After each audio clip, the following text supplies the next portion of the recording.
مزاروں پہ جانے والوں کو منع کیوں نہیں کیا جاتا؟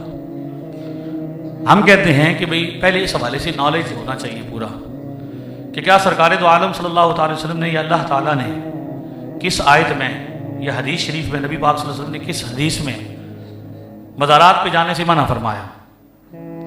جبکہ ابو داؤد میں، ترمذی میں، مسلم میں، پوری سیاست میں اور دیگر کتب حدیث میں حدیث موجود ہے کہ حضور نے فرمایا کہ میں تمہیں منع کرتا تھا قبروں کی زیارت سے، فزوروہا، اب قبروں کی زیارت کیا کرو۔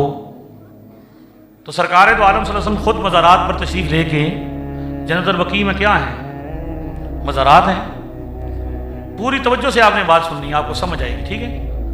نبی پاک صلی اللہ علیہ وسلم خود احد کے مزارات پر تشریف لے کے جاتے، جنت البقیع تشریف لے کے جاتے، جنت المعلی تشریف لے کے، احد کے مزارات پر ہر سال تشریف لے کے جاتے اور حکم دیا کہ تم کیا کیا کرو؟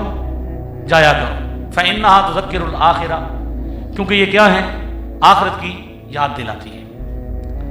مولا علی قاری نے کہا، دیگر محدثین نے کہا کہ منع وجہ یہ تھی پہلے کہ کافروں کی قبریں زیادہ منع تھی، کافروں کی قبریں زیادہ تھی مشرکین کی، اور مسلمانوں کی قبور کم تھی۔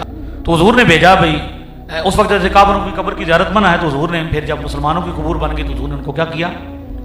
اجازت دے دی۔ تو مزار پہ جانا منع نہیں ہے بلکہ نبی پاک صلی اللہ علیہ وسلم کا حکم ہے۔ اب یہاں پہ کنفیوژن یہ ہے کہ جن لوگوں سے ہمارا واسطہ پڑا ہے انہیں عربی تو دور کی بات ہے، اردو بھی نہیں آتی۔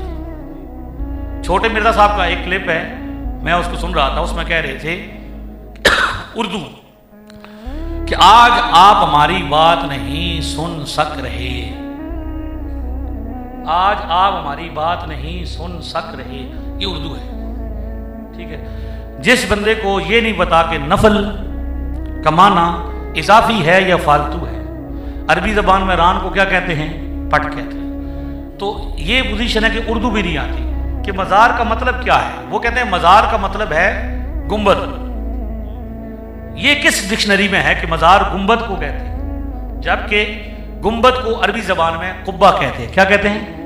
آپ احباب اگر تشریف رکھیں تو مجھے خوشی ہوگی، آپ بیٹھے کھڑے ہوئے ہیں تو مجھے لگتا ہے کہ آپ کو جلدی ہے۔ تو میں یہ گزارش کر رہا ہوں کہ بھئی مزار عربی زبان میں گنبد کا کہا انہوں نے کہ گنبد کو کہتے ہیں مزار، تو میں نے کبھی گنبد کو عربی زبان میں قبہ کہتے ہیں۔ آپ لغت کی کتابیں اٹھائیں، جو بھی کتاب، لسان العرب ہو، المنجد ہو، حتیٰ کہ حدیث پاک کی جو لغت کی کتابیں ہیں ان کو بھی آپ اٹھا لیں، آپ کو یہ النہایہ میں نے دیکھا ابن اسیر کی ہے، اس میں انہوں نے قبہ کا معنی کیا ہے یہ بنا اور چھت، یعنی گنبد در حقیقت ایک چھت کی طرز ہے۔ آج کتنی قسم کی چھتیں ہیں بھائی، تیار چھتیں الگ ہیں، لوہے کی چھت الگ ہے، اور جو لینٹر ڈالا جاتا ہے وہ الگ ہے، اور یہ جو ایک اور قسم کی چیز، یہ سلنگ، یہ الگ چیز آ گئی ہے۔ ہر زمانے میں عمارتیں بنانے کا ایک الگ الگ فن رہا۔ تو گنبد در حقیقت ایک چھت ہے جو اس طریقے سے بنائی جاتی تھی کہ اسپیکر نہیں ہوتے تھے، تو اندر جب امام نماز پڑھاتا تھا تو اس کی آواز کیا ہوتی تھی؟ ساؤنڈ کے طور پر اس کو استعمال کیا جاتا تھا، وہ چھت ہے۔ کہتے ہیں جی مزار بنانے کا ثبوت پیش کریں، تو میں نے کہا، مجھے ایک بندے نے کہا کہ مجھے آپ مزار ثابت کریں۔ میں نے کہا مزار ثابت کرتے ہیں۔ میں نے کہا سب سے پہلے مجھے بتاؤ مزار کس کو کہتے ہو؟ تو کہتا ہے جی مزار کے اوپر جو عمارت ہوتی ہے نا قبر کے اوپر، اس کو کیا کہتے ہیں؟ مزار۔ اور نبی پاک صلی اللہ علیہ وسلم نے قبروں پر عمارت بنانے سے کیا کیا ہے؟ منع کیا ہے۔ تو میں نے کہا مجھے یہ بتاؤ، یہ بخاری شریف مجھے دکھاؤ، یہ میرے ہاتھ میں بخاری شریف ہے۔ ایک بندے سے مجھے وہ آیا تھا میرے پاس انٹرویو لینے کے لیے، میں نے اسے کہا نا جب کہ میں مزار بخاری سے ثابت کر سکتا ہوں، تو وہ بیچارہ اتنا پریشان ہوا، دوبارہ آئی کو نہیں میرے ساتھ۔ یہ بخاری شریف ہے، اس سے میں آپ کو مزار ثابت کروں گا، جو جسے مزار کہتے ہیں نا، مزار۔ بخاری شریف میں 1390 نمبر روایت ہے۔ کیا نمبر ہے؟ 13، ہاں جی 90۔ اس میں یہ حدیث پاک ہے، روایت ہے کہ پہلے تو یہ کہ حضور السلام نے حضرت عائشہ صدیقہ والی روایت ہے، اس میں آگے ہے لما سقط عالم الحائط فی زمان الولید بن عبد الملک اخذوا فی بنائی فبدت لهم قدم فوضعوا وظنوا انها قدم النبی صلی اللہ علیہ وسلم فما وجدوا احد يعلم حتى قال لهم عروۃ لا والله ما هي قدم النبی صلی اللہ علیہ وسلم ما هي الا قدم عمر۔ پہلی صدی میں ولید بن عبد الملک کے زمانے میں یہ طے ہوا کہ جو نبی پاک صلی اللہ علیہ وسلم کے ازواج مطہرات ہیں ان کے جو حجرے ہیں ان کو شہید کر کے مسجد میں شامل کیا جائے گا، توسیع کی جائے گی۔ تو اس وقت ازواج مطہرات کے حجرے مبارک گرائے جا رہے تھے، تو نبی پاک صلی اللہ علیہ وسلم کا حجرہ مبارک جو مزار شریف ہے نا وہ کہاں پہ ہے؟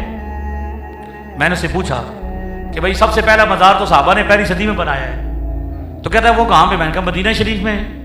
کہتا ہے وہ کہاں پہ ہے؟ میں نے کہا مدینہ شریف کا نہیں پتہ کہاں پہ ہے؟ حضرت عائشہ صدیقہ کے حجرے میں ہے، اندر قبر شریف بنی ہوئی ہے۔ اور مزار کس کو کہتے ہیں؟ چار دیواری کو، اور اوپر کیا ہوتا ہے؟ چھت ہوتا ہے۔ پورا بنا بنایا مزار پہلی صدی سے ثابت کرتے ہیں۔ اگر نبی پاک نے منع کیا تھا تو صحابہ کرام قبر کے اندر نہ بناتے، عمارت کے اندر۔ تعبیر یہ کہتے ہیں جی وہ پہلے سے بنا ہوا تھا۔ کیا کہتے ہیں؟ میں نے کہا چلو جی آئندہ ہم اپنے بزرگوں کا پہلے بنا لیا کریں گے، پھر مان جاؤ گے۔ بھئی پہلے عمارت بنی ہوئی ہو بعد میں اندر قبر بنائی جائے، یا پہلے سے قبر موجود ہو بعد میں اوپر عمارت بنائی جائے، فرق ہے اس میں کوئی؟ تو میں نے کہا حضور صلی اللہ علیہ وسلم کے صحابہ نے حضور کا قبر شریف اندر بنائی ہے، مزار ہے۔ تو کہتا جی وہ اصل میں یہ تھا کہ بھئی حضور کا فرمان ہے کہ جہاں پہ نبی فوت ہوتا ہے، چھوٹے مرزا صاحب بھی یہ کہتے ہیں، وہیں پہ قبر بنتی ہے۔ تو میں نے کہا چلو یہ اس کا بھی جواب لے لو نگد ہی، کہ اس کمرے کے اندر، اس مزار شریف کے اندر صرف حضور کی قبر شریف نہیں بلکہ دو قبریں اور بھی ہیں، حضرت صدیق اکبر کی، ابو بکر صدیق رضی اللہ عنہ کی، اور حضرت عمر کی۔ دو قبریں اندر ہیں، دونوں نبی بھی نہیں، فوت بھی باہر ہو گئے، اور صحابہ نے دونوں کی قبر اندر بنائی، مزار شریف کے اندر ہے۔ کسی ایک صحابی نے اعتراض نہیں کیا، کسی اہل بیت کے ایک فرد نے اعتراض نہیں کیا۔ مولا علی موجود ہیں، سیدہ فاطمہ موجود ہیں رضی اللہ تعالیٰ عنہ، بڑے بڑے ہستیاں موجود ہیں، کسی نے نہیں کہا کہ حضور نے تو قبر پر عمارت بنانے سے منع کیا، آپ عمارت کے اندر قبریں بنائے جا رہے ہیں۔ ٹھیک ہے، تو پھر مجھے کہتا ہے جی یہ تو ہو گیا، اب تعمیر کرنا ثابت کریں۔ بھائی وہ تو پہلے سے بنا ہوا تھا۔ میں نے کہا تعمیر یہ ہے، یہ 1390 بخاری میں، کہ جب وہ عمارتیں گرائی جا رہی تھیں وہ حجرے، تو حضور علیہ السلام کے مزار شریف والا حصہ بھی کیا ہو گیا، اس کا ایک حصہ بھی ساتھ میں گر گیا۔ تو صحابہ کرام اور تابعین مزار شریف کا جو حصہ، جو دیوار گر چکی تھی، اسے دوبارہ بنا رہے تھے، تعمیر کر رہے تھے۔ فیصل آباد والوں، جو گر چکا تھا اسے بنا رہے تھے۔ آخذوا فی بنائہ، آخذوا فی بنائہ، عمارت کا جو حصہ گر چکا تھا اسے بنا رہے تھے۔ بنا کہتے ہیں ایرا کھٹنے کو، نیم بنانے کو۔ وہ نیم بنا رہے تھے، اسے کھود رہے تھے، بھئی صحیح مضبوط دیوار بنا سکتے مزار شریف دی۔ تو اندروں ایک قدم شریف باہر آ گیا۔ قدم شریف کیا ہو گیا؟ قدم مبارک ظاہر ہو گیا، لوگ ڈر گئے۔ فوزی وظنوا انھا قبر قدم النبی، لوگ کہتے تھے شاید یہ نبی پاک کا قدم شریف ہے۔ وہاں پہ کوئی بندہ موجود نہیں تھا جو بتائے کہ کس کا قدم ہے۔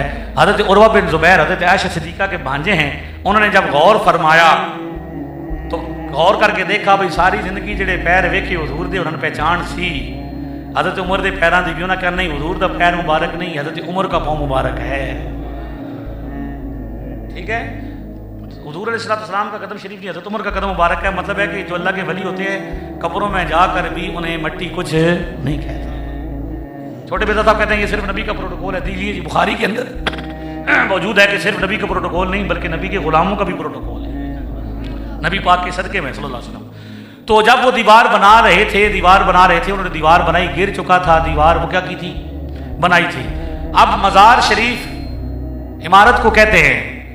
اور فیصل آباد والوں سمجھدار لوگ ہو، آپ نے قلعے دیکھے ہوں گے، قلعے بادشاہوں کے، مغلوں کے قلعے بھی دیکھے ہوں گے، اور قلعوں کی حالت بھی دیکھی ہوگی۔ ہمارے جلم میں ہے روہتاس، قلعہ روہتاس، میں نے وہ دیکھا، میں وہاں پہ گیا، میں نے دیکھا مان سنگھ کسی زمانے میں وزیر ہوتا تھا، اس کی حویلی ویران تھی، چھت اڑ گیا تھا، دیواریں کوئی نہیں تھی، بالکل کیا ہو گیا تھا؟ ٹوٹ پھوٹ کا۔ حالانکہ وہ عمارتیں آج بھی دیکھیں تو بندہ حیران ہوتا ہے، اتنی مضبوط عمارت تھی وہ۔ نبی پاک کا مزار پہلے بنا یا مغلوں کے قلعے پہلے بنے؟ مغلوں کے قلعے نہیں سنبھالے گئے۔ حالانکہ نبی پاک کے مزار شریف کی جو عمارت ہے اس وقت کی، وہ کچی دیوار ہے اور کچی چھت، کھجوروں کا بنا ہوا چھت ہے۔ آج 14 صدیاں ہو چکی ہیں، قلعے نہیں سنبھالے گئے مضبوط، تو وہ اجڑ گئے ہیں۔ 14 صدیوں سے امت نے نبی پاک کے مزار کو سنبھال کے رکھا ہے، اس لیے قائم ہے۔ دادے دا مکان بندہ سنبھال کے نہ رکھے نا تو اجڑ جاتا۔ حضور نے مزار کو کس طرح سنبھال کے رکھا ہے؟ لہذا مزار پہ جانے کا حکم قرآن میں موجود ہے۔ سورہ نساء آیت نمبر 64، وَلَوْ أَنَّهُمْ إِذْ ظَلَمُوا أَنفُسَهُمْ جَاءُوكَ فَاسْتَغْفَرُوا اللَّهَ وَاسْتَغْفَرَ لَهُمُ الرَّسُولُ۔ ساری دنیا مزار پہ جاتی ہے۔ اللہ فرماتا ہے جب جانوں پر ظلم کرنے تو کس کے پاس آئیں؟ حضور کی خدمت میں آئیں۔ قرآن کا حکم قیامت تک ہے، اور اس لیے ابن کثیر نے اپنی تفسیر میں لکھا کہ وصال کے بعد بھی ایک بندہ حاضر ہوا اور اس نے آ کے حضور سے عرض کی تو حضور نے خواب میں آ کے حضرت اس دوسرے جو سامنے موجود تھے صاحب اتبی، ان سے آ کے ان کے خواب میں آ کے فرمایا اس آرابی کو جا کے خوشخبری دو، ہماری بارگاہ میں جو حاضر ہوتا ہے خالی نہیں لوٹایا جاتا ہے۔ مزار پہ جانا حضور کی سنت، مزار پہ جانا صحابہ کی سنت، مزار پہ جانا تابعین کی سنت۔ باقی رہا مزارات پہ، بعض مزارات پہ خرافات کا معاملہ، تو ہم سب سے پہلے اس کے خلاف ہیں کہ مزار پہ ڈھول نہ مارا جائے، مزار پہ ڈانس نہ کیا جائے۔ ہمارے سیدنا امام اہل سنت امام احمد رضا خان نے اس کا رد کیا، حضرت مجدد پاک نے رد کیا، لہذا مزارات پہ جو ملنگ، بعض مزاروں پہ ملنگ وغیرہ ہیں ان کا اہل سنت سے کوئی تعلق نہیں۔